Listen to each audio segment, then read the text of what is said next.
Assalamualaikum warahmatullahi wabarakatuh. Bertemu lagi kita pada video kali ini dalam Tadabbur Juzuk 30. Hari ini saya ingin mentadabbur lagi 4 surah bersama kawan-kawan, iaitu surah Al-Insyirah, surah Ad-Duha, surah Al-Lail dan surah Asy-Syams. Marilah kita bermula dengan surah Al-Insyirah. Marilah kita mendengarkan terjemahan. Dengan nama Allah yang Maha Pengasih lagi Maha Penyayang. Bukankah kami telah melapangkan bagimu, iaitu dadamu, wahai Muhammad? Dan kami telah meringankan beban daripadamu yang memberatkan tanggunganmu, dan kami tinggikan sebutan namamu bahagimu. Maka sesungguhnya bersama kesulitan ada kemudahan. Sesungguhnya bersama kesulitan ada kemudahan. Maka apabila engkau telah selesai daripada sesuatu urusan, tetaplah bekerja keras untuk urusan yang lain. Dan hanya kepada Tuhanmu lah engkau berharap.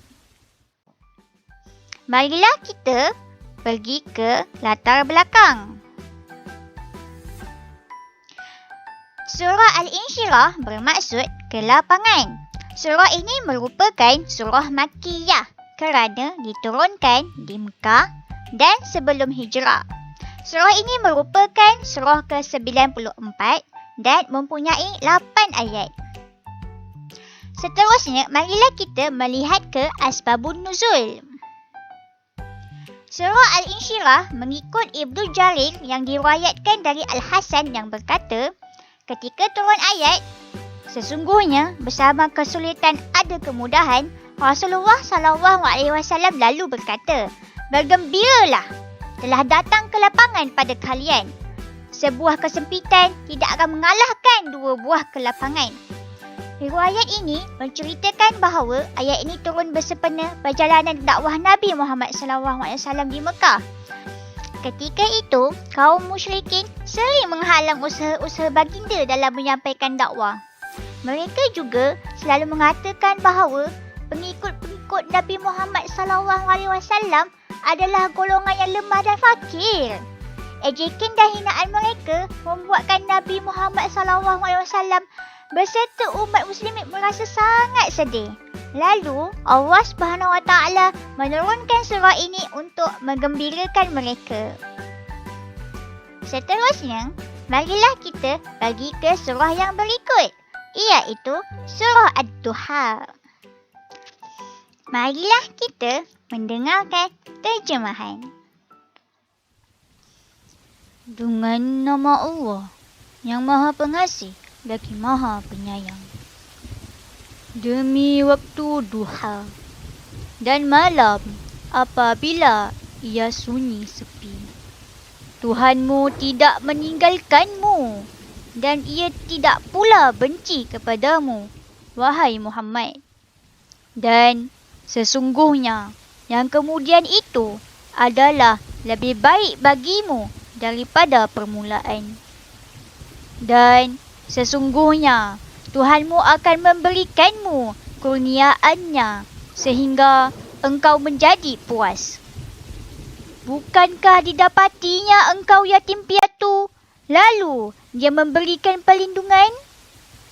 Dan didapatinya engkau mencari-cari jalan yang benar, lalu dia memberikanmu petunjuk? Dan didapatinya engkau kekurangan, lalu dia memberikanmu kecukupan? Oleh itu, terhadap anak yatim, maka janganlah engkau berlaku kasar terhadapnya. Dan terhadap orang yang meminta-minta, janganlah engkau tengking mengherdik. Dan terhadap nikmat Tuhanmu, maka hendaklah engkau nyatakan dengan bersyukur kepadanya. Marilah kita bergerak ke latar belakang. Duha bermaksud matahari yang meninggi. Surah ini merupakan surah Makkiyah kerana diturunkan di Mekah dan juga sebelum hijrah. Surah ini merupakan surah ke-93 dan mempunyai 11 ayat. Seterusnya, marilah kita melihat ke asbabun nuzul. Kali ini, saya ingin menceritakan kepada kawan-kawan 3 sebab mengapa surah ini diturunkan. Yang pertama terkait pada ayat 1 hingga 3. Buat pengetahuan kawan-kawan, surah Ad-Duha diturunkan pada permulaan dakwah Nabi Muhammad SAW secara terang-terangan. Ketika itu, wahyu tidak diturunkan beberapa lama sehingga menimbulkan kerisauan di dalam hati Nabi Muhammad SAW kalau Allah SWT marahkan baginda kerana kemungkinan baginda telah membuat dosa. Kerana itu, baginda telah diperli oleh Ummu Jamil, iaitu isteri kepada Abu Lahab. Lalu Allah SWT menurunkan ayat-ayat tersebut. Asbab nuzul ayat 1 hingga 3 telah pun diceritakan pada satu hadis yang diriwayatkan oleh Al-Bukhari. Jundub bin Abdillah menceritakan ketika Jibril sekian lama tidak datang menyampaikan wahyu kepada Nabi Muhammad SAW, seorang perempuan Quraisy iaitu Ummu Jamil binti Harb berkata, syaitannya telah meninggalkannya.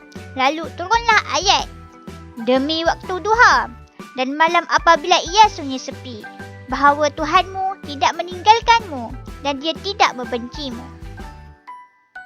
Sebab yang seterusnya terkait pada ayat 4 hingga 5. Dalam suatu riwayat dikemukakan bahawa Rasulullah SAW bersabda, diperlihatkan kepadaku kemenangan-kemenangan yang akan diperoleh oleh umatku sesudah aku meninggal, sehingga aku merasa sangat gembira. Riwayat ini diriwayatkan oleh At-Tabrani bersumberkan Ibnu Abbas. Sebab yang terakhir terkait pada ayat 6 hingga 8. Ayat ini merupakan rumusan 40 tahun kehidupan Rasulullah SAW sebelum menjadi Rasul. Seterusnya, marilah kita bergerak ke surah Al-Lail. Marilah kita mendengarkan terjemahan terlebih dahulu. Dengan nama Allah yang Maha Pengasih lagi Maha Penyayang. Demi malam apabila menutupi cahaya siang. Demi siang apabila terang benderang. Demi penciptaan lelaki dan perempuan. Sesungguhnya usahamu memang beraneka macam. Maka barang siapa memberikan hartanya di jalan Allah dan bertakwa serta mengakui dengan yakin akan perkara yang baik,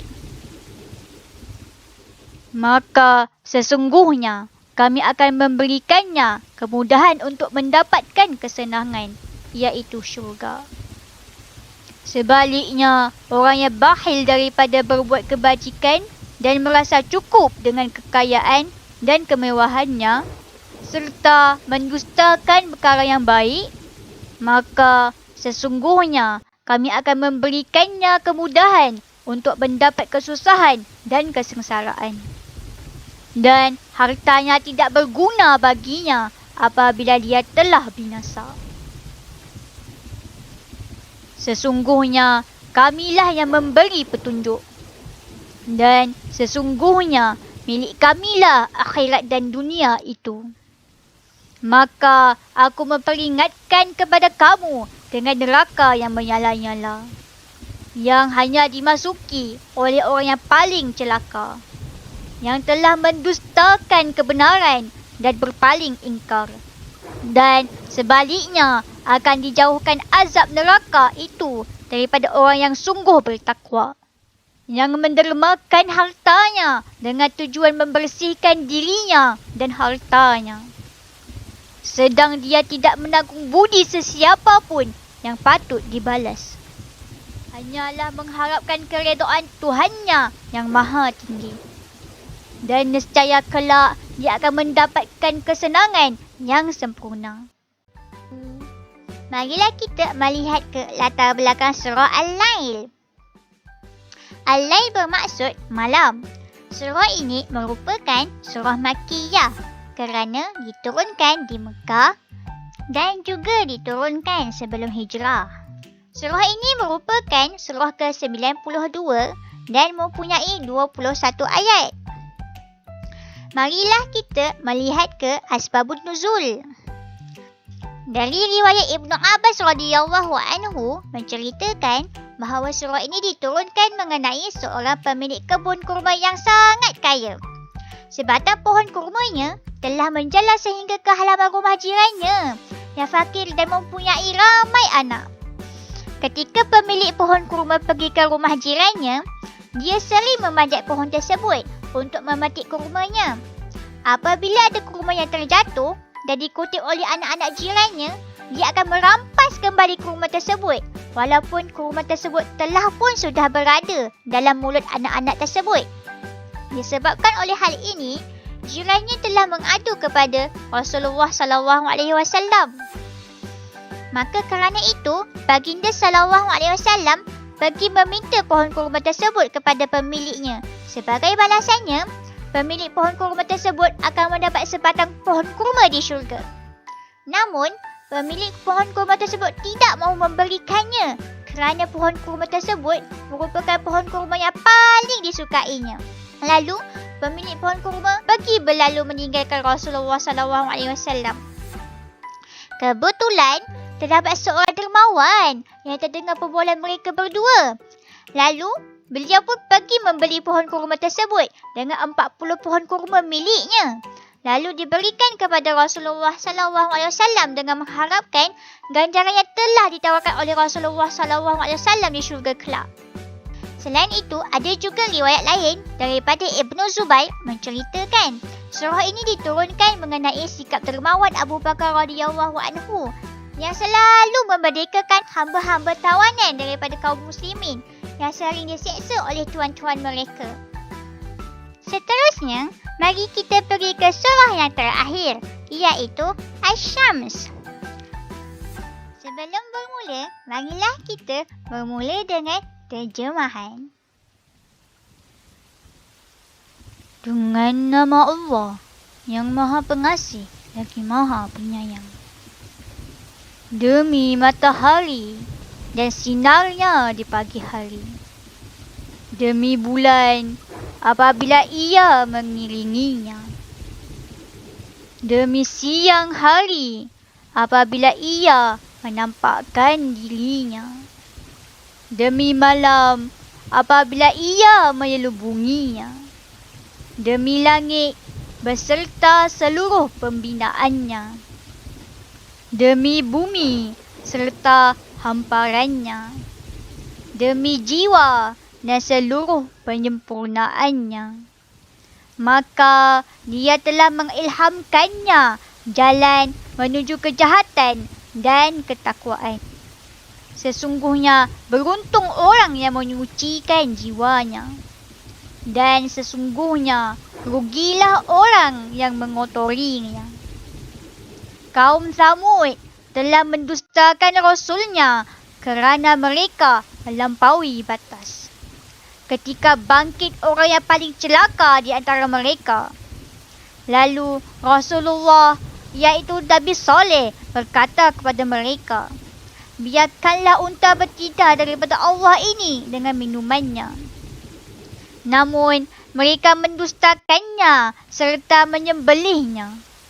Dengan sebab dosa mereka, maka Tuhan menimpakan mereka dengan azab yang membinasakan serta meratakan azab itu meliputi mereka sehingga punah ranah semuanya. Dan dia tidak hiraukan kesudahan mereka yang demikian kerana itu adalah balasan yang adil. Seterusnya, marilah kita pergi ke latar belakang. Asy-Syams bermaksud matahari. Surah ini merupakan surah Makkiyah kerana telah diturunkan di Mekah dan juga diturunkan sebelum hijrah. Surah ini merupakan surah ke-91 dan mempunyai 15 ayat. Marilah kita pergi ke Asbabun Nuzul. Antara tujuan surah ini diturunkan adalah untuk menyarankan manusia untuk selalu melakukan kebaikan dan menghindari kemungkaran. Ini kerana di dalam surah ini Allah telah bersumpah dengan jiwa. Allah lah yang mengendalikan urusan jiwa. Dia juga telah menganugerahkan kekuasaan dan naluri dalam jiwa untuk menyempurnakan kehidupan. Dia juga telah menganugerahkan akal untuk jiwa supaya mampu untuk membezakan yang mana baik dan yang mana buruk. Kesimpulannya, jiwa mampu untuk memilih sama ada melakukan keburukan yang akan membinasakannya ataupun kebaikan yang akan menyelamatkannya. Seperti yang telah diceritakan oleh kisah kaum Samud. Dalam kisah tersebut, kaum Samud telah memilih kebatilan dengan menyembelih unta Nabi Saleh AS walaupun baginda telah memberi amaran supaya tidak mengusik unta tersebut. Akibat daripada perbuatan mereka, Allah telah menurunkan azab berupa kilat dan petir serta goyang sabung menyabung yang akan menyabarkan kepada mereka. Gempa bumi tak berhenti sehingga kaki mereka tidak dapat berdiri.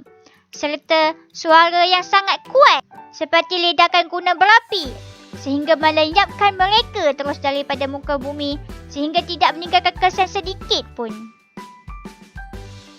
Alhamdulillah, kita telah pun berjaya mentadabbur 4 surah sebentar tadi. Macam mana kawan-kawan? Saya berharap agar kawan-kawan dapat mengambil sedikit sebanyak manfaat daripada menonton video ini sebentar tadi. Akhir kalam, semoga kita berjumpa lagi.